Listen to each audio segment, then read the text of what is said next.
Allô, allô tout le monde, je marche avec Chansonnet en ce moment et je me suis dit que j'avais envie de vous partager quelque chose. Alors voilà, ce matin, j'ai la femme de ménage qui était chez moi, mais c'est aussi mon amie, c'est devenu mon amie dans la vie. En fait, ça l'est depuis longtemps.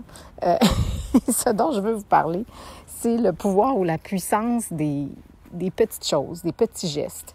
Je ne sais pas pour vous, là, mais est-ce que ça vous arrive des fois de vous dire « Est-ce que j'en fais assez?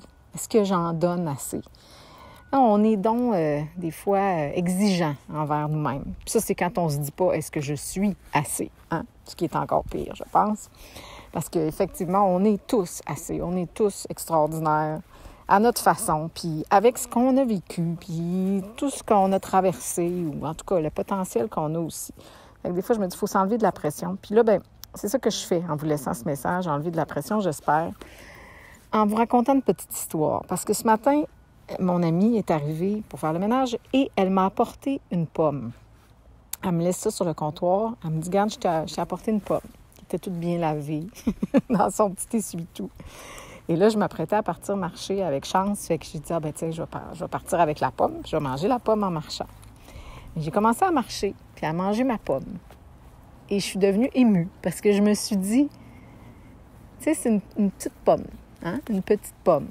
C'est peut-être pas grand-chose pour certaines personnes, mais c'est tellement grand dans le geste, dans l'attention. Parce que dans cette pomme-là, il y a, ce matin, pour moi, de la part de mon ami, tu comptes pour moi. J'ai envie de te gâter.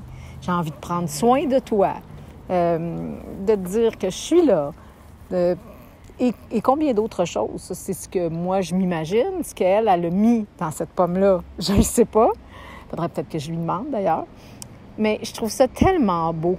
Puis, c'est fou, là, j'ai l'impression que c'est Thich Nhat Hanh qui est de retour dans l'énergie de Thich Nhat Hanh, du moins, qui m'a tellement enseigné quand je faisais des retraites avec lui, et c'est son équipe, à être dans la pleine conscience, manger en pleine conscience, prendre conscience de tout ce qui nous fait du bien, de tous ces petits gestes, tous les bienfaits de la vie.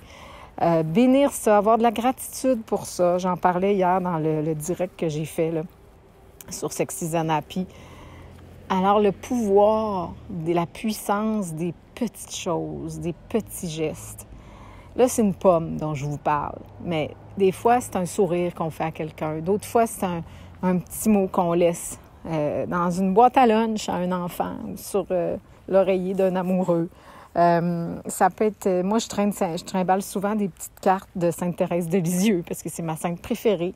Puis comme elle a dit qu'elle passerait son ciel à faire du bien sur la terre, je me dis aussi bien de l'aider à faire ce qu'elle a à faire. Alors, je distribue des petites cartes quand je sens qu'il y a certaines personnes en ont besoin. Je dis, garde, Thérèse va t'accompagner là-dedans. Puis c'est rien. C'est pas des choses qui coûtent cher. Des fois, ça coûte même pas d'argent. Mais quand c'est fait avec le cœur, puis quand c'est l'élan, on a souvent, je trouve, cet élan-là. Est-ce qu'on y répond? Des fois, on est même gêné, je pense. On se dit, là, ça se fait-tu vraiment de donner ce que je pense que j'ai envie de donner à cette personne-là? Un petit mot. C'est juste des fois une citation positive. Ça, c'est mon autre affaire. J'aime bien garder des cartes, des petites cartes postales même que je fais imprimer pour juste distribuer des fois des phrases qui font du bien. Et que ça peut être ça, c'est pas bien compliqué. Ça peut être aussi un câlin au moment où on le sent, qu'on doit le faire. Mais en tout cas, tout ça pour vous dire que cette pomme, ce matin, a été non seulement délicieuse, mais très bienfaisante. Puis je remercie mon ami pour ça. Puis ça me fait réaliser à quel point c'est important. Alors, je vous laisse là-dessus. Je vous laisse distribuer pomme, petits mots, câlin ou je sais pas quoi, sourire, tout ce qui vous passera, j'allais dire par la tête, mais plutôt par le cœur. Et je vous souhaite une excellente journée. Je vous embrasse très fort.